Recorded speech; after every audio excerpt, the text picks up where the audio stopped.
Depuis la dernière fois, il s'est passé une foule de choses et j'ai bien fait de me retenir de vous en parler parce que j'attendais quelque chose de proprement villageois dans la manière de voir les événements.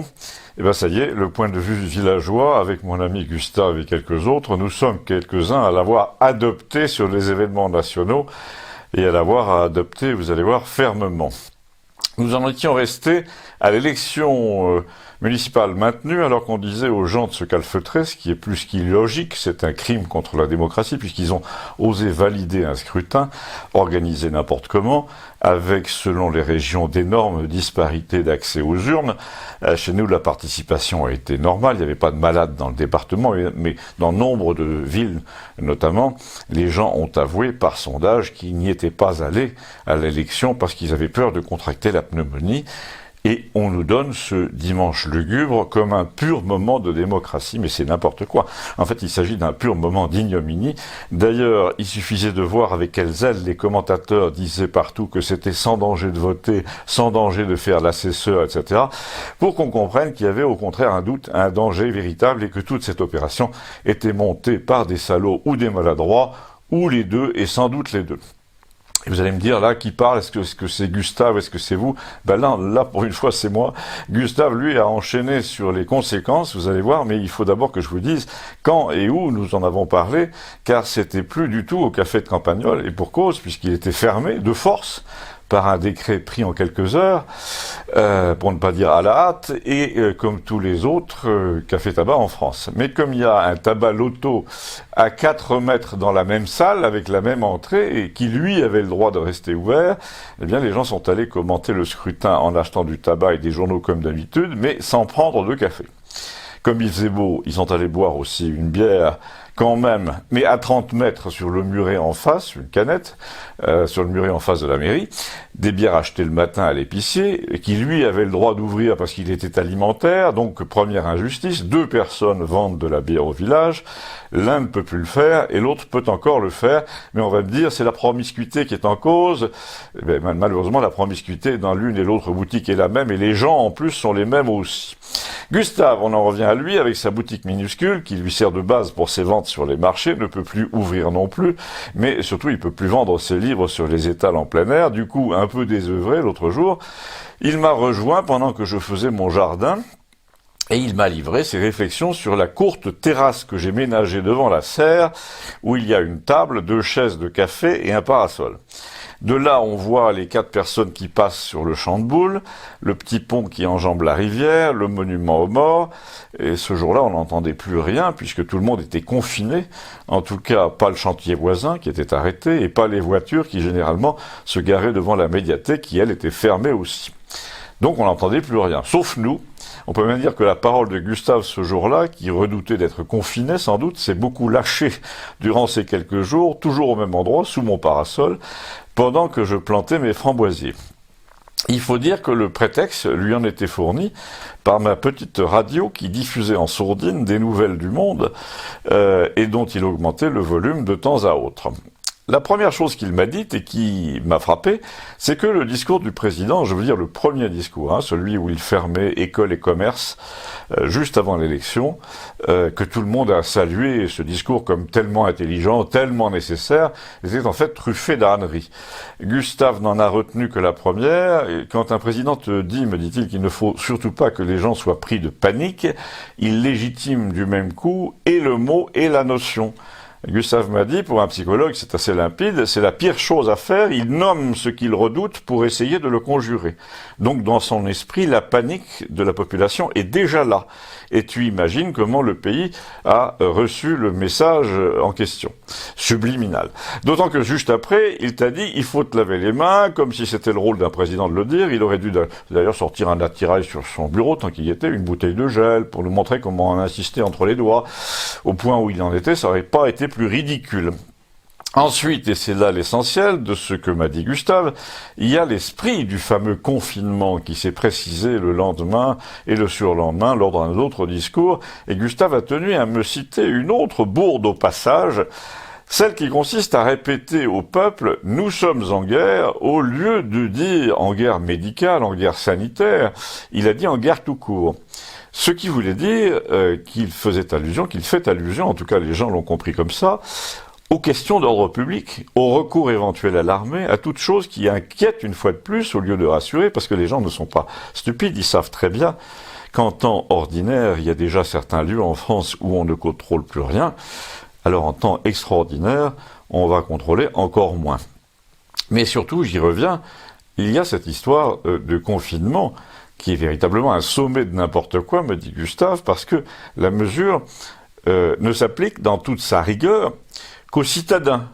Ce qu'ils sont d'ailleurs très bien compris, puisqu'ils sont allés immédiatement se réfugier ailleurs qu'en ville avant le signal.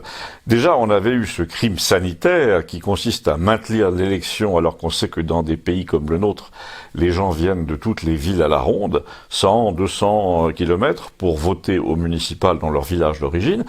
En l'occurrence, donc, ils sont venus avec leurs microbes, non testés parce qu'on n'a pas de test, et non masqués parce qu'on n'a pas de masque. Mais donc, 4 jours après, quand on prononce le fameux décret de confinement, les gens se disent « autant aller me confiner à la campagne » et ils partent tous infecter leurs vieux et leurs proches et leurs voisins de 88 ans, tout en faisant du VTT en famille toute la journée et en disant à leurs enfants « Véronique, Sophie, non, non, laissez le chien !» Pendant que Gustave me parlait comme ça, me décrivait cette scène familiale et bucolique, en face, après la rivière qui coule entre deux murailles qui séparent les jardins du champ de boules et de la promenade, on voyait une scène du même genre, mais là c'était les mères de famille du village et les enfants de l'école qui étaient réunis dans le square où il y a des balançoires orange et violet et un bac à sable. Donc on avait fermé l'école pour cause de contagion, mais les mêmes enfants se retrouvaient 2 jours après dans le même bac à sable à 100 mètres de l'école. Mais ce qui outrageait Gustave, outre ces incohérences tellement nombreuses, c'était la prétention de Paris à régenter la vie de chacun dans une commune qui est l'une des plus vastes de France, où l'on peut passer la journée à marcher dans les chemins sans rencontrer personne, 100 km², et où désormais on ne pouvait circuler qu'après avoir rempli un papier sur l'honneur disant ce qu'on allait faire de sa journée. Alors là, j'ai reproché à Gustave une présentation légèrement tendancieuse. Il ne s'agissait pas, lui ai-je dit, d'écrire ce qu'on allait faire, mais de dire qu'on ne faisait rien qui était susceptible de propager le mal. Et c'est là qu'une fois de plus, il a interprété les choses de manière assez originale. Il m'a dit « Le fait de t'interdire de marcher sur une plage déserte avec ton chien, ou de faire du VTT tout seul dans les bois, tout ça ne s'explique évidemment par rien de sanitaire. C'est d'abord, me dit-il, il y a plusieurs choses, mais c'est l'expression d'abord d'un égalitarisme méchant et même féroce. Parce que, en gros, c'est les citadins en bavent dans leur cage d'escalier, donc toi, tu dois en baver aussi, même si tu passes de l'esplanade au poulailler, et même si tu marches à travers champs. Je te signale au passage, me dit-il, que lorsqu'ils font des reportages sur les gens qui ne suivent pas les consignes à Paris, ils te montrent des fillettes en jupe écossaise sur leur petit vélo dans les parcs publics de la capitale, mais pas les milliers de banlieusards qui n'en ont rien à foutre avec leur casquette en arrière, parce que leur obsession de la discipline à ceux qui nous gouvernent, de la discipline sanitaire, s'arrête visiblement à la porte des cités. Ils pressent sur le bourgeois, mais ils laissent tranquilles ceux qui pourraient montrer les dents, et les dents, il est probable qu'ils vont les montrer.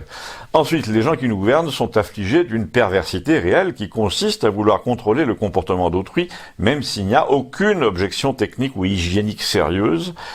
Et pourquoi inflige-t-il aux promeneurs en race campagne les mêmes règles qu'aux gens qui sortent du métro? Mais pour intimider, me dit Gustave, tout simplement pour rendre la foule malléable aux mesures qu'on lui impose, qu'on va lui imposer, pour la tenir en dépendance. Si les gens admettent qu'ils doivent porter un papier sur eux quand ils vont à la fontaine dans un village de 80 habitants perdus au milieu de la campagne, eh bien ils admettront tout, et c'est ça le but du jeu. Dieu sait qu'il y a en ce moment des choses à faire admettre, parce que me dit Gustave, la vraie raison de cette rigidité grotesque des règles qu'on inflige à tous, la raison de cette absence de cas particuliers, de cette mascarade de la discipline sanitaire dans les lieux où personne ne risque rien, c'est qu'ils ont beaucoup, mais alors beaucoup à se faire pardonner dans l'autre sens.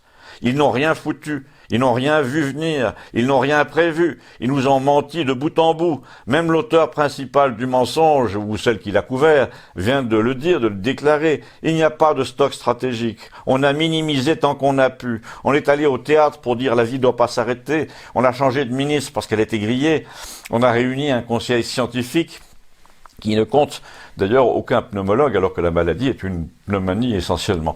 Du coup, maintenant que la profondeur de la nullité de ces gens, me dit Gustave, nous est entièrement connue, à commencer par le premier d'entre eux, ils en font 10 fois trop dans la sévérité aveugle pour essayer de corriger l'impression de laxisme. Mais ils n'ont pas compris que les gens retiennent en fait la juxtaposition de tout ça, des deux choses. Des amateurs prétentieux d'un côté qui prennent n'importe quelle mesure au doigt mouillé, et puis qui se raidissent ensuite quand on leur fait honte, et qui disent « à partir de maintenant, je ne veux voir qu'une seule tête, non mais sans blague, etc. » Et le pire, me dit toujours Gustave, c'est que le président accuse en ce moment les gens de prendre les choses à la légère, mais moi je trouve, me dit-il, que c'est sa présidence qu'il a prise à la légère, en l'occurrence. Et le pire du pire, me dit Gustave, c'est que tous leurs amis là, de la presse, tous les présentateurs, les médecins salariés par le pouvoir, dans des commissions à la noix, dans des émissions magazines à la mort moelleux, tous ces gens te disent, qui font partie du même club, te disent c'est pas le moment de critiquer les généraux puisque nous sommes sur le champ de bataille. Désolé, mais la raison principale pour laquelle l'heure est grave, me dit Gustave, c'est que nos dirigeants sont eux-mêmes assez graves dans l'ensemble. En fait, si tu y réfléchis, cette crise aurait été limitée à pas grand-chose si on avait le matériel, les lits, le personnel. On traiterait les cas sérieux dans des hôpitaux propres et prévus pour ça. Il y en a assez grand nombre, et puis c'est tout. Mais justement, le problème, et le plus grand nombre de morts, provient de ce qu'il n'y a pas de moyens d'assistance respiratoire ni de protection pour le personnel qui du coup s'infecte, ne vient plus à l'hôpital, etc. Même les postiers en ce moment et les caissières disent que le manque de masques est insupportable. Donc le problème, c'est pas le fait qu'une maladie s'étende, c'est sa nature. Le problème, c'est qu'on ne puisse pas lui résister faute de matériel. Donc les gens qui nous gouvernent et ceux qui les conseillent n'ont pas fait leur métier depuis 10 ans au moins. Alors moi qui maintenant regarde la télé sans arrêt le soir, me dit Gustave, je suis stupéfait de voir des professeurs de médecine, certains tombés malades, qu'on voit en duplex, dire de leur appartement qu'il faudra faire les comptes un jour et qu'on n'en restera pas là, qu'il faudra des commissions d'enquête et que ça prendra le temps que ça prendra, mais qu'on y arrivera. Ces médecins-là nous disent qu'on leur a promis des masques devant la nation entière hier encore, histoire de se faire bien voir, mais que les masques ne sont jamais arrivés et n'arriveront probablement pas avant des semaines. Ou alors, ce qui arrive, ce sont des masques dits chirurgicaux que les médecins appellent des passoires, alors que le ministre a promis les autres, et le président aussi. Il a dit j'ai donné des ordres, mais ils ont promis ce qu'ils n'avaient pas, le matériel est inexistant, ou alors il a été volé, etc. Et quand sur un plateau, l'un de ces médecins en duplex, infecté par la maladie, tout sautant, furieux, dit au ministre « Vous avez été au-dessous de tout ». L'autre répond « C'est pas l'heure de la polémique ». Et la journaliste un peu gênée dit « On ne pouvait pas prévoir », etc. Alors là, me dit Gustave, si tu supprimes pas définitivement les subventions aux journaux, ça sera jamais l'heure de la polémique, même dans des cas aussi graves. Ces gens-là enterrent tout. Benalla, Ferrand, Fabius et son fils, Colère et ses bateaux, Buzyn et ses labos, l'enquête sur Notre-Dame. Ils ne te disent pas, par exemple, que la Buzyn, avant de partir, a fait classer comme produit vénéneux l'hydroxychloroquine sous toutes ses formes, qui est le seul traitement pas cher et disponible qu'on entrevoit contre la pneumonie, classement qui rend beaucoup plus difficile son utilisation. Et là, tu commences à comprendre qu'il existe, ou à te souvenir plutôt qu'il existe l'antiviral américain produit par un labo qui est, lui, ultra cher, sous brevet d'exploitation. Et là, me dit Gustave, je te laisse la conclusion. Alors, à la fin, je lui dis, pour en revenir au municipal, qu'ils ont quand même eu le bon goût de repousser le deuxième tour, et Gustave me dit, ils vont annuler le tour aussi, je te parie ce que tu veux, comment peut-on imaginer une distance de 2 mois entre les deux tours? La preuve, c'est qu'ils ont déjà décidé que les conseils élus au premier tour n'éliraient pas de maire pour l'instant. Dans un mois, ils te diront que le premier tour a été troublé par trop d'éléments extérieurs et que le Conseil constitutionnel a dit ceci et cela et qu'on annule. Conseil constitutionnel dirigé par qui? En rapport, me dit toujours Gustave, avec quelle affaire sanitaire récente? Eh bien, je pense que le gars auquel tu penses n'a aucun intérêt à ce qu'on réveille le passé. Il va conclure qu'il faut revoter pour tout, premier et deuxième tour. D'autant qu'en droit, c'est plus que plaidable, c'est évident. Il y a eu inégalité dans l'accès aux urnes et intimidation préélectorale. Et alors, me dit-il, on en vient à ce que je souhaitais. Après les 2 mois qu'on aura traversés, là, le nouveau vote municipal va devoir rebattre les cartes en faveur d'un personnel mieux préparé aux grandes secousses de ce genre, un personnel élu fait pour traiter les problèmes, pas pour les enterrer, Alors je lui dis, tu n'y penses pas, si on revote, ce sera de toute façon sur les mêmes listes. Eh bien, il me dit, si c'est le cas, ça sera la révolution. Parce que les gens ne pourront plus supporter l'idée de remettre aux affaires d'autres gens sans épaisseur après ce que nous aurons traversé. Ils sont en train de comprendre que le pouvoir local, c'est avant tout de la jugeote, de l'énergie, de l'autorité, et les municipalités du passé n'ont souvent eu ni l'une, ni l'autre, ni surtout l'énergie. Elles enregistrent des décisions absurdes du pouvoir central, elles ne prennent même pas la peine de prévenir la population. Du jour au lendemain, tu vois fleurir une nouvelle réglementation dont il n'a jamais été question. On change par exemple les noms de rues et on refait toutes les plaques et la numérotation des maisons sans avoir consulté personne. On te jumelle avec une commune du Burkina sans que tu aies rien demandé. On vend tes sources d'eau à une compagnie internationale qui ensuite te fait payer l'eau qui sort de chez toi. Dans un système intelligent, je le répète, me dit-il, les agents municipaux dont la commune fait 100 km² comme la nôtre ne parleraient pas de confinement et de contagion, ils n'exigeraient pas un papier de déclaration sur l'honneur pour aller à l'épicerie, d'autant qu'il n'y a pas un seul gendarme avant 50 km ici pour le contrôler, ton fameux papier. Les gendarmes ici ne se déplacent même pas quand tu leur dis qu'un type essaye d'entrer chez toi à 2 heures du matin, ou quand la grille de la déchetterie est forcée par des Roumains, ils ne viennent pas. Quand une maison est squattée, ils ne viennent pas non plus. Alors là, s'ils viennent te réclamer un papier parce que tu promènes ton chien, ils vont se faire lyncher. Depuis 30 ans, les gens dans les communes sont élus parce qu'ils savent la fermer devant le préfet. Et bien là, il faudrait le contraire. Il faudrait qu'ils soient élus pour l'ouvrir une bonne fois, pour faire remonter. Il faudrait que l'élection soit l'expression d'une remontée de terrain, comme ils disent tous.